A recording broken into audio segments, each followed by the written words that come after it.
what is this demand that religions are supplying that people don't seem to get somewhere else? And, also like, why does religion seem to have such a strong, unwavering followership? You have covered this in a lot in detail in your book, but if you could just give everyone a brief about what you think about this question. Okay, well, thank you for the remarks at the beginning about sort of the book's general approach. I think it's fair to say that I'm very struck by the fact that so many people writing about religion do so from a very partisan viewpoint.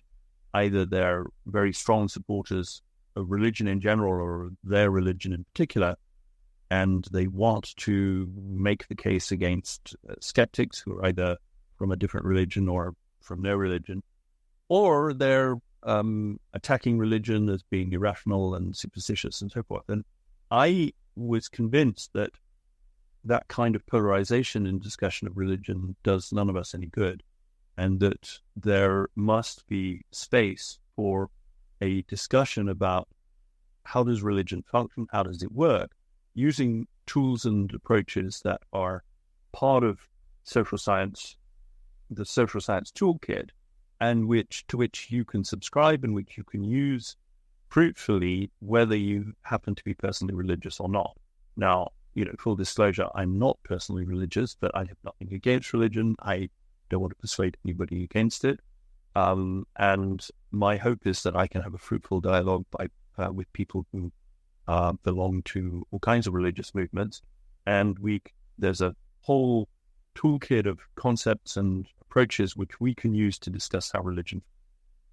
So the question you've asked is absolutely the right question to start with, which is, what is this demand that religion's seeking to satisfy? And as you say, when I talk about people being enthusiasts and not prisoners, I begin with what to many skeptics is, a puzzling feature, which is not only that people belong to religious movements, but that they invest heavily time and often their financial resources. And so I begin the story with the book with the story of a young woman who's extremely poor, who earns, this is a young Ghanaian woman who earns between $1 and $2 a day, selling iced water to people who are in their cars and the big freeways coming into Accra in Ghana.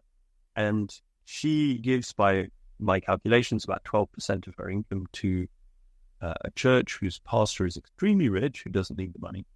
And I want to know why she's doing it. And I'm convinced from having talked to her, many people, that they do so lucidly. They're not dupes. They're not foolish. They're actually more lucid about their finances than mine.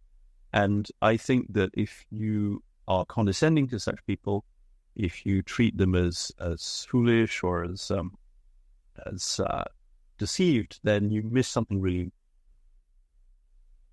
So a lot of the book is sort of figuring out how people who belong to religious movements think about what those religious movements bring to them. And the first important message is that there's no one thing that religious bring.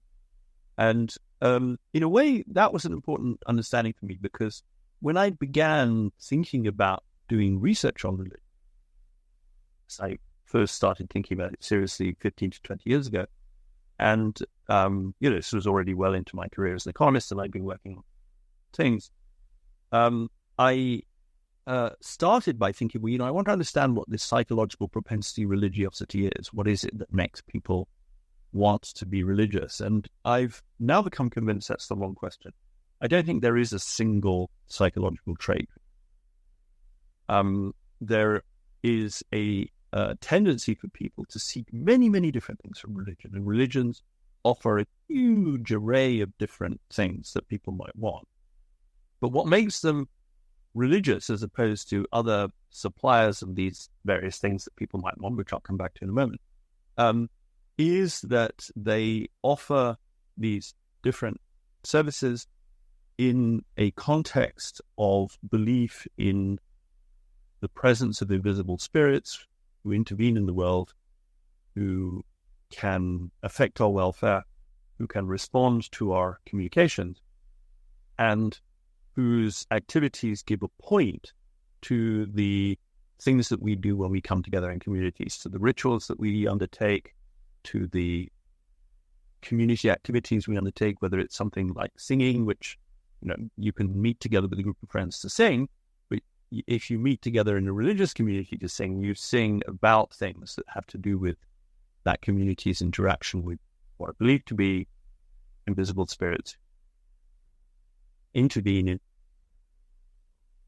And so that's kind of what makes these activities religious. But other than that, they're just fantastically varied. So, some people join religious communities for very practical reasons.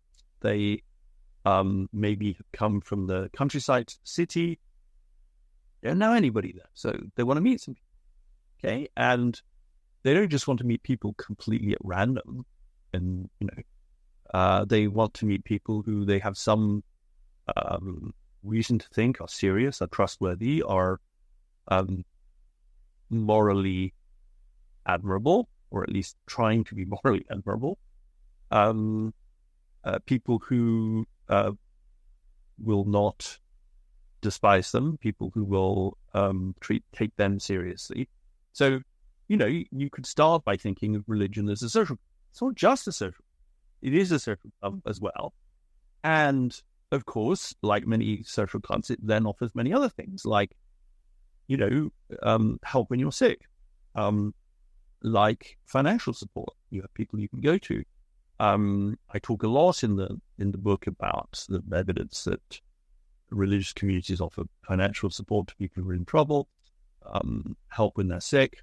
They also function as dating platforms. They're not explicitly dating platforms because nobody goes to church or to the mosque to meet somebody whose only purpose in going to the church or the mosque or the temple is to join a dating platform. What happens instead is that people join a community because it contains people that they want to be in contact with, and those contacts can include contacts that lead to marriages. And, if you believe that your church or your mosque contains people from good families who are serious about their religious observance, then that creates a pool of people from among whom you might feel much more comfortable choosing to marry. So the paradox is that religious communities can function as platforms for finding marriage partners, but on condition that nobody goes to their religious community only to meet people who will be their marriage partners. They go for a whole bundle of reasons to meet people who meet a range of different criteria, and among those may be that they would be very appropriate or suitable marriage partners. Anyway, so I think the message of what people are looking for from religion is that it's not one single thing. People go to their religious communities, are members of their religious communities for all sorts of things. It can include a very powerful sense of private religiosity. Maybe people mainly get out of their religion something that happens to them in prayer or in meditation. And a lot of that prayer and meditation can be, in fact, solitary. But although it's solitary, it's never detached from the community. You may undertake meditation, but you undertake meditation following the way in which you've learned from membership in a certain. I hope that makes some sense to you.